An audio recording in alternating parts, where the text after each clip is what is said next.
皆さんこんにちは。リアルな日本語ポッドキャストのお時間です。突然ですが皆さんに質問があります。日本語を話しているときに、あれ今不自然な日本語喋っちゃったかなとか、今の日本語相手に伝わってるかなとか、今話してる日本語に自信が持てない、そんな風に思ったことありませんか？そしてもっと本当は自然な日本語を話したいとか、不自然な日本語を話すのちょっと恥ずかしい、そんな風に思ったことがある方も多いんじゃないかなと思います。私自身も英語を話すときに相手に伝わらなかったらどうしようとか、相手に何ってもう一回言ってって聞き直されたときに、今の英語全然伝わってなかったってちょっと自信をなくすこともあったりします。でも実はこれ言語を勉強してる方とか日本語をね勉強してるほとんどの人が同じことを思ってるんじゃないかなと思います。でも最初にね、私から皆さんに伝えたいことがあります。それはもう最初は不自然な日本語で全然 OK だし、むしろ当たり前です。不自然な日本語を話してしまうのはもう当たり前、大丈夫ですむしろ不自然な日本語を話す経験がないと自然な日本語には近づけないと思っています。はい、なので今日のテーマは不自然な日本語と自然な日本語についてお話をしていきたいと思います。皆さんも日本語を勉強し始めたばかりの時だったり、今から日本語を勉強しようかなと思ってる方もいるんじゃないかなと思うんですけど、最初から自然な日本語を話せる人なんてほとんどいません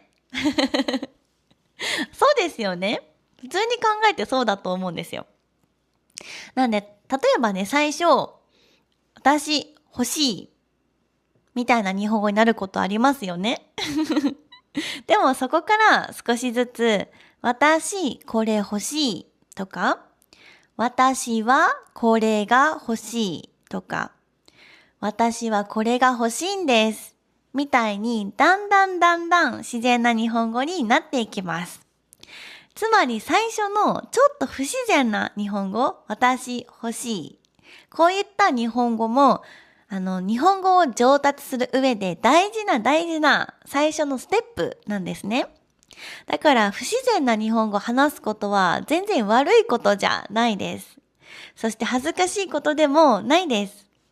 むしろ自然な日本語に近づくための必要なことだと思います。でもそれでもやっぱり頭でそれを分かっていても、実際ネイティブと話すときとか、日本語を話すときに、やっぱり恥ずかしいって思うことありますよね。頭では分かってんだけど、やっぱ恥ずかしいみたいな、多分あると思うんですよ。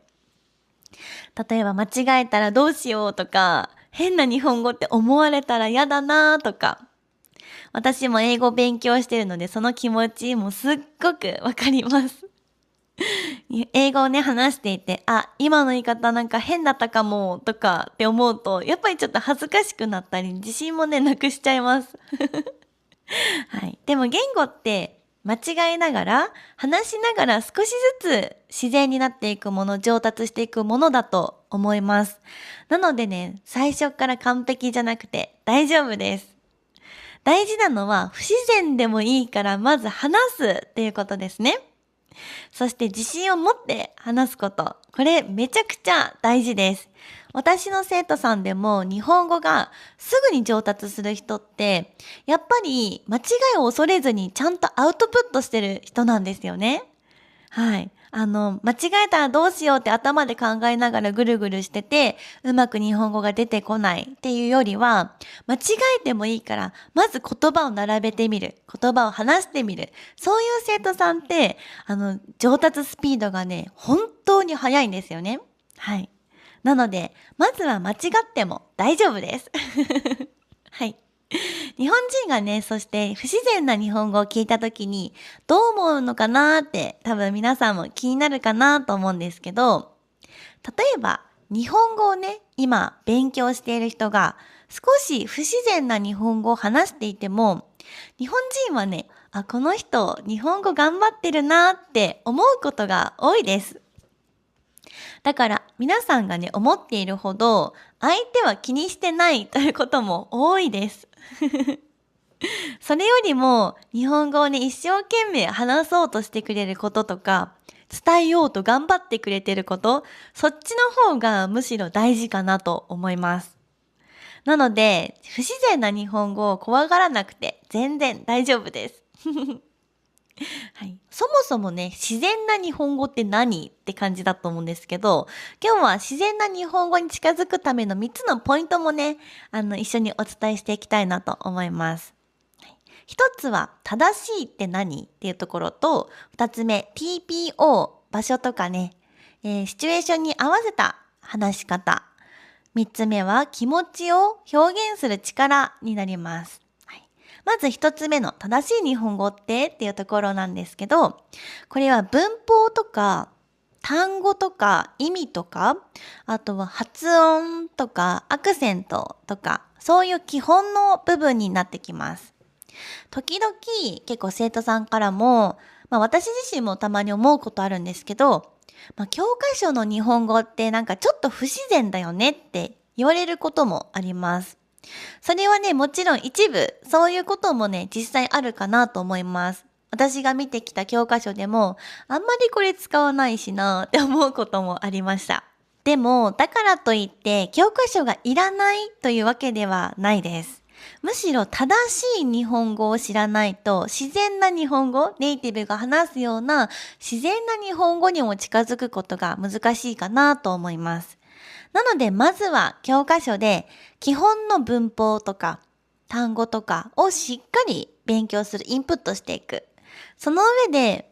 こういうポッドキャストを聞いたり、日本語で話してる YouTube を見たり、アニメとかドラマでもいいと思います。いろんな人の話し方に触れていく。そうすると、こういう時って日本人はこう言うんだなとか、こういう表現するんだとか、そういうね、感覚みたいなものって少しずつ分かってくるようになります。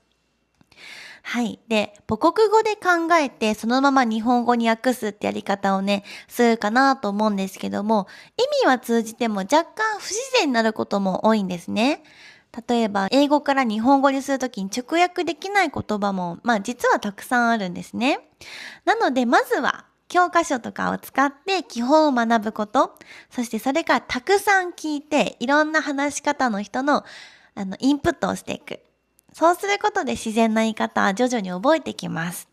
そしてそれを実際にね、使ってみる。ここのフローが一番大事ですね。はい、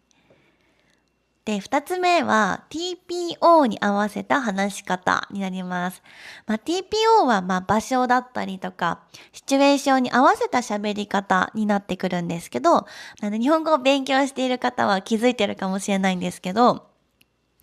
誰と話すか、誰に話すかによって話し方ってすごく変わってくるんですよね。例えば友達と話すときとか、初対面の人、初めましての人と話すときとか、例えば先生や上司の人、会社の上司の人と話すときとか、あと仕事で取引先のお客さんと話すときとか、あとは家族で話すときとか、多分ね、全部同じ話し方はしていないと思うんですよね。多分皆さんもそうじゃないですか？どうかな？はい。日本語は特に話し方を変えるんですね。はい。話す相手によってどれくらい丁寧に話すかだったり、どんな言葉を使うかとか、どんなトーンで話すかとか、こういう選び方ができるようになると、すごく自然に聞こえてきます。逆にね、文法が合っていても、場面に合っていない、シチュエーションに合っていないと、ちょっと不自然に聞こえることもあります。例えば、会社の上司に対して友達と同じ話し方をすると、それはちょっと不自然になっちゃいますよね。はい。なのでこれは教科書だけではなかなか身につきにくいものになってくるかなと思うので、実際の会話とか動画のコンテンツとか、いろんな場面を見ながらね、学ぶのがおすすめです。はい、そして3つ目は気持ちを表現する力です。自然な日本語ってただ、正しい文法で話せるだけじゃないんですよね。例えば気持ちが入るとぐっと自然になってきます。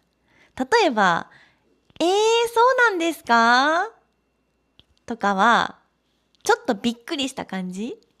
ですよね。でも、そうなんですかっ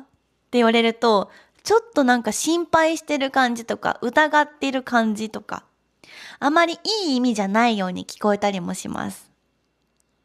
同じ言葉でも言い方とかトーンとか、あとは表情、顔の表情によって伝わり方がすごく変わってきます。だから嬉しいとか悲しいとか、びっくりしたとか、あとは困ったとか、ちょっと怒ってるとか、こういう気持ちを言葉だけじゃなく表情だったり声のトーンで表現できるようになると、日本語ってもっとね自然になってきます。言葉だけじゃなくて表情とか顔とか、声の出し方もね、ぜひネイティブの日本人の真似をねしてみるとすごく感覚がつかめるんじゃないかなと思います。今までのお話で自然な日本語に近づくためのtips みたいなのを伝えたんですけど、でもこの動画でね、私が一番伝えたいのは、間違いをね、恐れずに話してほしいっていうことなんです。やっぱり正しい日本語を話そう。例えば声のトーン変えなきゃとか、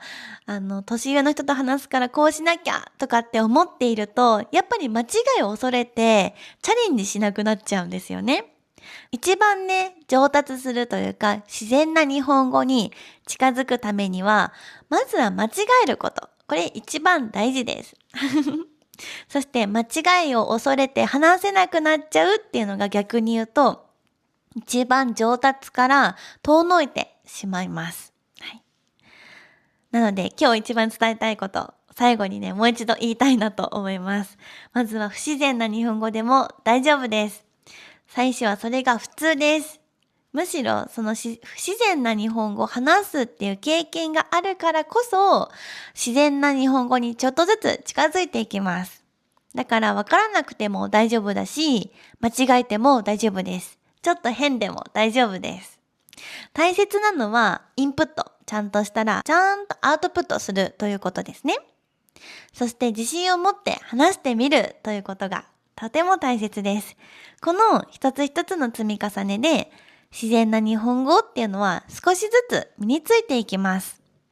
はい、ここまで私は間違えてもいいからたくさん話してみようって話をしてきたと思うんですけど、とはいえやっぱりアウトプットが大事なの分かってるけど、実際にネイティブと話すと緊張するって思う方もね、いるんじゃないかなと思っています。さっきも言ったように多くのね、日本人は外国の方が日本語を話してくれることはとても嬉しいと感じています。日本語自体はやっぱり英語とかスペイン語みたいに世界中で話されている言語じゃないので、ほとんど日本でしか使われてない言語ですよね。だからこそ、外国の方が日本語を勉強して一生懸命話してくれるととても嬉しいです。日本に興味あるのかなとか、日本語を勉強してくれて嬉しいなと思っている方が多いんじゃないかなと思います。でもね、やっぱり日本語今勉強してる方は、それでもね、ネイティブと話すのやっぱりまだ自信ないなとか、ちょっと怖いなって、そう感じる方も多いんじゃないかなと思います。もしね、そういう方は、まずは日本語の先生とお話をしてみるのもすごくいい方法だと思います。日本語の先生なら不自然な日本語でもちゃんと聞いてくれるし、安心して話すことができますよね。例えば、私、昨日映画見ると言ったとします。先生なら、いいですね。昨日映画を見ましたって言うと、もっと自然ですよというふうに優しくね、直してくれます。そして昨日どんな映画を見ましたかと会話をね、続けてくれるので、安心して日本語を話す練習ができるんじゃないかなと思います。そうやって少しずつ慣れていくと、ネイティブと話すときも自然とだんだんね、自信がついてきて、自然な日本語を話せるようになってきます。ということで、今日は不自然な日本語と自然な日本語についてお話をしてみました。皆さんは日本語を話していて、伝わらなかったかもとか、恥ずかしかったなとか、逆に伝わって嬉しかったなみたいな経験はありますか？もしね、そういう経験をしたことがある方がいたら、ぜひコメントにそのエピソード書いてみてください。コメントの方は私が一つ一つ見てお返事も書かせていただいております。では今日も最後まで聞いてくれてありがとうございました。また次回のエピソードでお会いしましょう。またねー。